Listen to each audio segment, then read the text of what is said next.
Guess you feel you'll always be.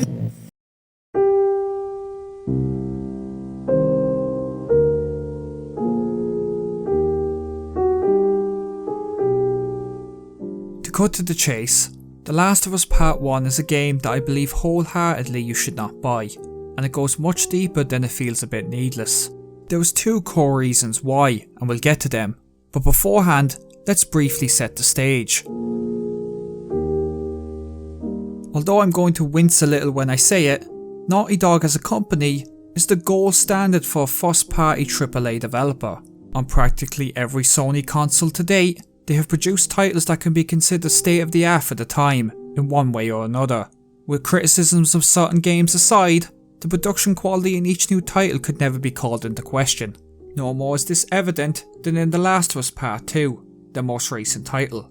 On a technical level, when the game released, it was a marvel to look at and play, and whether or not you enjoyed it, objectively, the market price at release was more than justified, especially in this time of live service games, where the base price is just the tip of the iceberg. I winced earlier at giving Naughty Dog praise as a company, because they're not an individual, but an entity that creates games for profit. Praising an establishment for doing its intended purpose seems irresponsible. However, the video game market is so ripe with penny and dime companies, it's only fair to compliment one with standards. Now this paradigm has changed, with the announcement of the remake of the original Last of Us.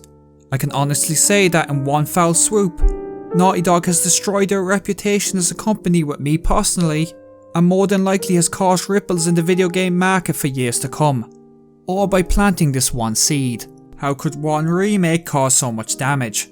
Well, let me explain. To preface, I want people watching to forget about the game's quality for the moment. Since it's practically a juiced up version of the original game, its quality is not in question here. Now to start, let me give you the most generous interpretation on why this remake was made. We'll say first that the marketplace has seen great successes, somewhat recently, with remakes like Resident Evil 2 and 3, with Resi 4 on the way as well. And these games actually don't play too differently from the original Last of Us, so there is a certain demand there.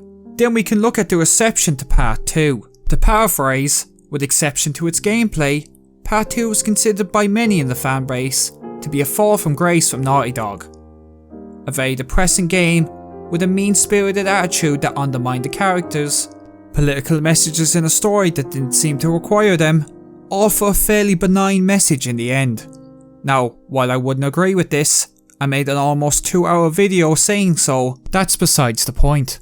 Naughty Dog decided to counteract this ill will from the fans by giving them what they want, Joel and Ellie with now even more graphics, to help satisfy the fans, all with Part 2's gameplay tweaks to help, and with the new TV show on the way, there's a great bit of cross-promotion going on. It's the perfect storm at the moment, and why not strike while the iron's hot? This makes it all sound like it's nothing more than good timing. Except, this is all a fallacy. The real reason, and I think we all know deep down why, is corporate greed. And we don't have to look too far to prove it, although I don't think many rational people would need convincing. So let's get the obvious reasons out of the way first. On the surface level, many people found the remake strange, as the gap in technology didn't seem significant enough to justify a remake. And although Part 2 added new mechanics, they weren't major enough to warrant going back to implement them. So why then? Well, money obviously, and to be fair, this inherently isn't an issue. Money drives the marketplace, and doing what is proven to make easy money isn't uncommon in any marketplace, let alone the video game industry, where artistic endeavour has almost vanished from the sector, at least in the AAA market anyway. This is one of the reasons why Part 2 had earned my respect, for going against the grain so to speak, but once again that's besides the point. And that point being, that The Last of Us Part 1 undoubted success will cause an unparalleled precedent in the industry, that will likely cause turmoil for years, as the last bastion of ethics in the AAA marketplace in Naughty Dog finally craves to the mass consumer market. Apologies for dancing around what are the core issues here. To speak plainly, there is two main reasons why this game doesn't need a remake. One is the game's story and gameplay itself, and the other, which is more important, is the effect its success will have on the industry. So the story. I really enjoyed The Last of Us and its sequel, but especially with the first one, we need to have an honest conversation about its story and its gameplay. Last of Us gameplay is very conventional, the tried and true third person cover shooter gameplay, with some survival horror elements thrown in. Now, it's better than a lot of the other imitators out there, with its believable weapon sway and its very quick high damage enemies. But if we were being honest, it's nothing close to new or different, even with Part 2's tweaks to the gameplay added, like more combat options and the reworked enemies.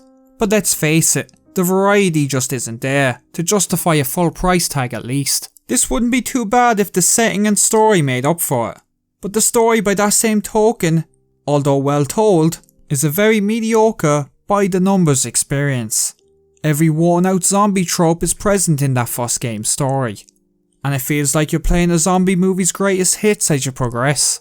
There were actually so many, I cut labelling them all to save time here. Now I want to be fair, there is really good writing here. The characters themselves are fantastically presented, but they're all propping up a story you've seen 1,000 times. That's not to say the story is without merit. I believe the ending saves the game from complete mediocrity, as it reframes the entire experience from saving the world to instead what one lonely man will do for happiness, no matter what the consequences. It's just a shame that that ending is wrapped up in a fairly generic experience. So, the story, although great in spots, it's overall nowhere near good enough as it thinks to warrant a full price tag again. And I just want to reiterate here, Naughty Dog are charging people the same price people would pay for a new experience, except by the game's very nature, it can only offer very little to nothing new. But now we come to the inconvenient truth. This game's success will inspire more practices like this in the games industry. I know many people around the industry for a time will probably say hasn't this been going on for a while now? No, and I'll explain why. It's no doubt we live in the age of sequels and remakes, so rehashes are not uncommon. The key difference is, there was often some justification for it. Sequels would at least present themselves as trying to be different, with different settings or improved gameplay, etc, upon its predecessor. And even if it felt the same, at the very least it was new content. Remakes, and I'm not talking about remasters here, often got warranted because the technology had made the original obsolete in some way, which I mean in the literal sense. Certain games are no longer available or can't even be played correctly on modern platforms, a big problem I might talk about in another video.